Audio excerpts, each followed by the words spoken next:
Where is she working? She works at Lippert Components. All right, well, I don't know if she can hear me or not. I can't hear her. Miss Morse, can you hear me? All right. Everything should be good. Well, she's not quite here. At any rate, Ms. Corpening, this was filed as a demand for termination of tenancy. The defendant indicated that they were going to or had contacted legal aid. He also indicated they were willing to move but did not want to have an eviction on their record. What's the current status? Right away, the judge notes the tenant is absent or muted. In eviction court, even a shaky Zoom connection can decide your future. One missed word here could mean the difference between shelter and the street. Position is this: we have the money in an account.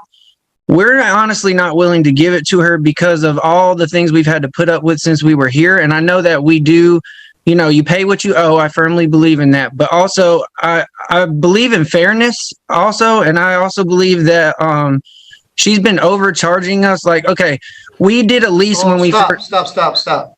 This isn't about rent. She just said as an aside. They're attempting to terminate your tenancy. Right. I understand that. And I'm okay with that.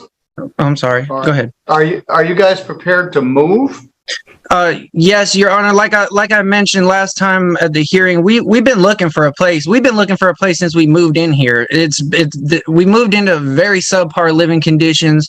The rent's been going up. We haven't been having a lease redone. There was no agreement. She just upcharges the rent whenever she feels like it. She's fake evicted us 3 or 4 different times.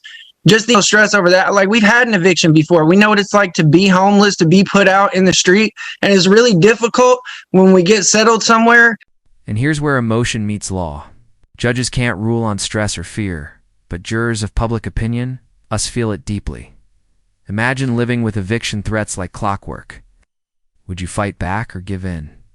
Oh, I am, Your Honor, and like I mentioned at the last hearing, we've been actively and aggressively trying to move for at least the past year. Like, before she even tried to hit us with this, whatever she's hitting us with now, I can't even keep up. Trying to move. We actually have been trying to move since we moved into this trailer because it is so disgusting and subpar living conditions. We've been trying to get out of here since COVID started. It's just been so extremely to find a place, and we weren't trying as aggressively in the beginning of the year. But once all this started happening, we actively and aggressively we're trying to find some place to move.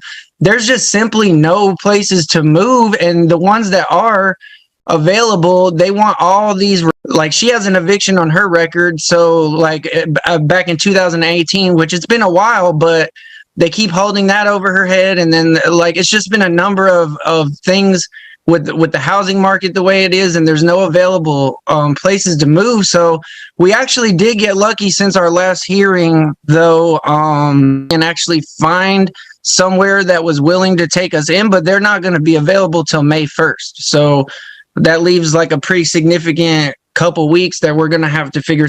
Notice how the tenant frames this, not just about money, but fairness. In legal terms, that rarely saves you. Rent is rent. But in the court of public opinion, fairness lands hard. Viewers, do you side with strict contracts or lived reality?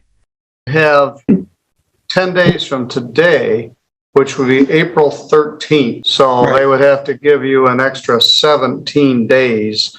Mr. Bush or Ms. Corpening, do you have a position regarding that if they were to move voluntarily by April 30th? I defer to Chris on that. She can respond to that, Your Honor. Well, you know, Your Honor, I've always tried to be fair with my tenants, and although I'm not going to stand here and bash him the way he's been bashing me, it is not subpar. I have not raised the rent arbitrarily. Okay. We have put out newsletters as to when the rent was raised properly, the way we always have.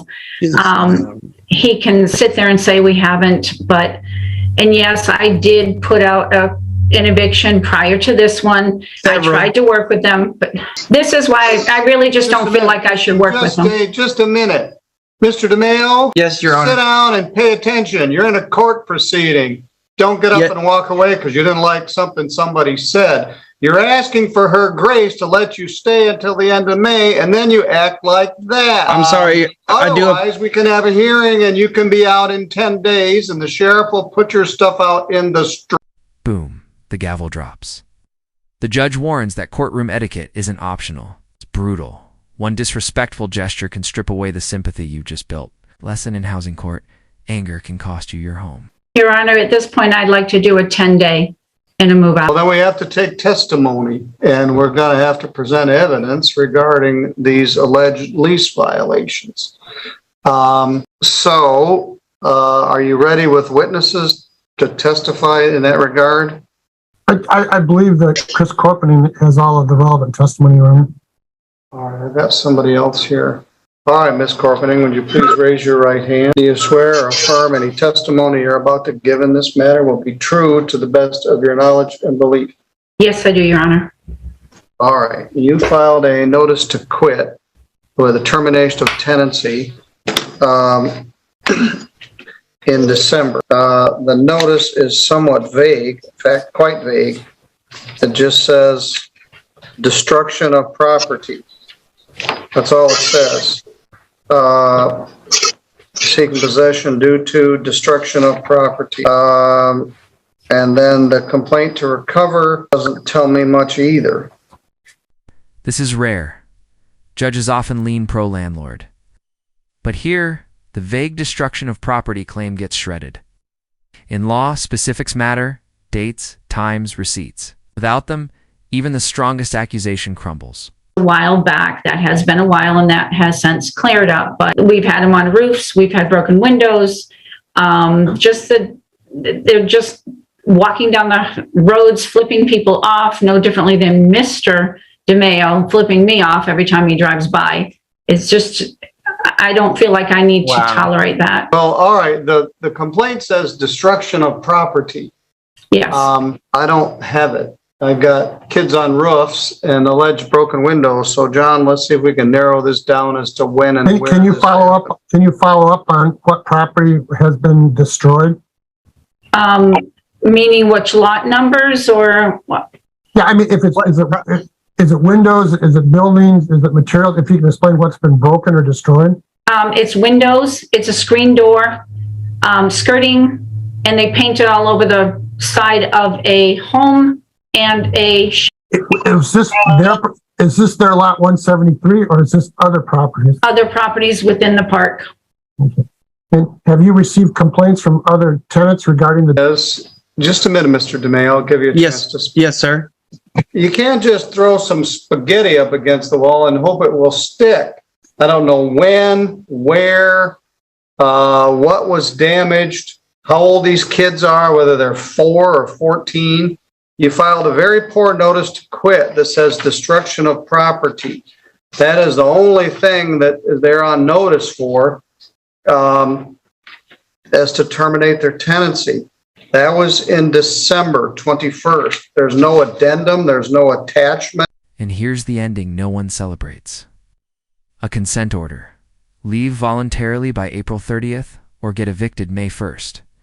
It's a compromise, but really, it's survival dressed up as mercy. The family walks out with time, not justice. The end of the month, but Mr. DeMeo was so disrespectful, he decided, screw it. So if you want to evict him, you got to do it right. You got to give me more than some vague allegations that somebody who did something to somebody. So you can either agree to let him move by the end of the month, or we can continue this for a proper hearing at a different date.